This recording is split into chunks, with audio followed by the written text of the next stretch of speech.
สวัสดีค่ะพี่น้องก็อยากหัวฮ้อนก็อาบน้ำป้าแป้งแล้วเสร็จแล้วเพื่อนว่าล่ำบุญบังไฟนี่ขัดเกียกตุ่มมาอาบน้ำแล้วไม่จังสิก็คือป้าแป้งเนาะเมื่อนี้ก็จะเป็นล่ำก่อนบุญบังไฟก่อนที่สองอันกำเนิดบุญบังไฟมันเป็นไปจังได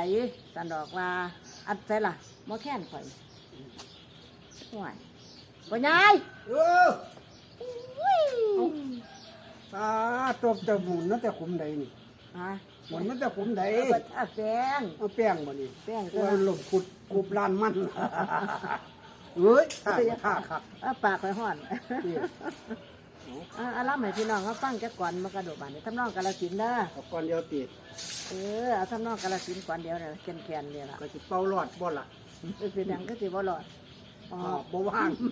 บอกว่างกับว่าว่างนายไหนมาข้อกันเลย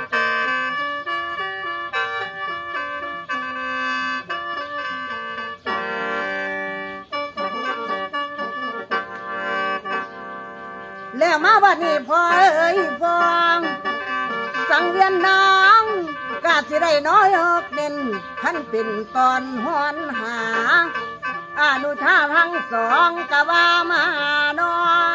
จ่าแกขอชี้แจงน้อบทเรื่องสุขของเมืองในเป็นไง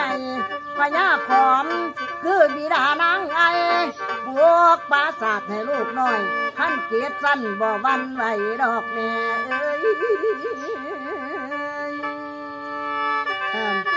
มีสนมรับไป70,000บริวารเนาสถานเลี้ยงวังบ่อยชายน้อใดไกลอายุไว้16ย่างนวลปางเด้อพุดพวงผิวคือทองมองบอนไหนหากดังแต้มโอ้ยเสียงเว้าก็อ่อนหวานดอกแม่จนว่าลือสถานไปเอาทั่วท่านิงมีแต่ชายขันไม้ปองอยากความร้อนขันในมุงอยู่ตึกสูงขันเก็บฟันมาแรงวันบ่บินผ่านซุ้มทหารมีแต่ยิงเดินล้วนชายมาไกลได้ไล่นี่อายุนั่งระวางนี่20 กว่าปีไปคิดอยากมีหัวซ้อนมากอมนอนขันในมุงและแม่เอ๋ยแม่บาดนี้มานอขอย้อนทางเมืองไกลเองนอเขตด่านบาดนี้มาขอย้อนเมืองผาพงเขตด่านปัจจุบันคืออำเภอขันด่านใต้แม่ยายเจ้าให้คือจำเด้อเมียเด้อข้าวผ้าแดงก็หักเน่าพันอยู่กำนครใหญ่ผาพงใจประสงค์นางแพงเลยแต่งของเอามาตอนย้อนอยากมาเห็นหน้าขันสาวงามนอแก้วไอแม่นผู้ใดก็หักเบาว่างามย่อยกันดังเขียนแล้วพอมาถึงนางไอเก็บเรียงเมียนของปากจากผ้าแดงแต่งสนุนเจนางสั่งขับผ้ารอเตรียมตนให้ผู้ทนเจ้ายังทั้งนอกฟังจำสากรแต่งสิ่งของน้องปากต้นขึ้นไปให้ดอกเบาบานอเมียน้องนี่ละเด้อเพิ่นว่าขาดแต่แทนละเพิ่นว่าแน่นขั้นแต่ป้าเคยได้ห่วมเป็นผัวบ่กว่าคนลิ้นทางหอดบ่กว่าอายังพอพญาขอมจอยแล้วคุณแม่เอ๋ยไอ้คำจอมสีซอยเอาผ้าแดงมาเป็นคู่พอพญางหอดบ่หู ห้วยบักตู้ได้ลวงส่วน แล้วจนว่าจบโคตรทวนม้วนหมูนางสนมกองได้เชยชมหากขันคำให้รอคุณอายพ่อแต่สมใจใหม่ผาแดงขึ้นเมื่อบ้าน แต่ความหักกันยังหวานแต่ความหักกันยังหวานบ่ลืมน้องแม่แต่น้อยแล้วแม่เอ๋ยแม่อันความสาวของอ่อนน้อยได้เสียให้แก่พี่ชายบัดนี้อ้ายได้ขึ้นสู่เวียงวังยังบ่หลายวันคืนสิอวยมาน้องน้องเดี๋ยวนี้ภายในห้องเมืองที่ต่างฟ้าห้องหวน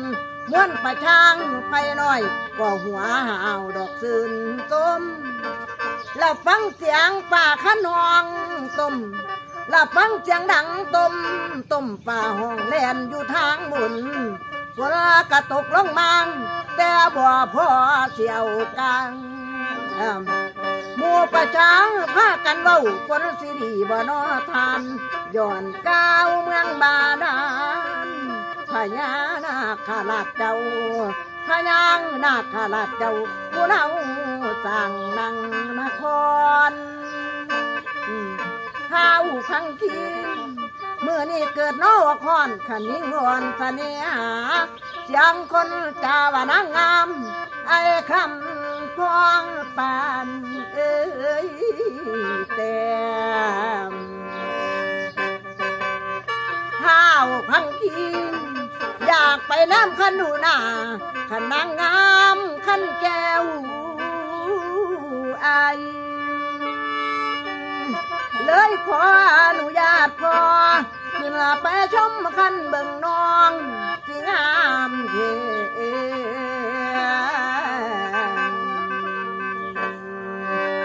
แม่นดังจ้าบ่น้องยายเอ้ยโอ้ยนาโอ้ยนางเอ้ยลันนาอันนี้เป็นก่อนกำเนิดบุญบั้งไฟก่อนที่สองเนาะตอนนี้เท่าพันขี้กำลังสิขึ้นไปทั้งเมืองคนสิไปเบิงว่านั่งไอ้นั่นงามปานใดพะนะให้พี่น้องฟังตอนต่อไปเด้อเดี๋ยวมือเอิญจะเอาก่อนที่สามมาให้ฟังช่วงนี้มันเป็นช่วงบุญบังไฟเนาะ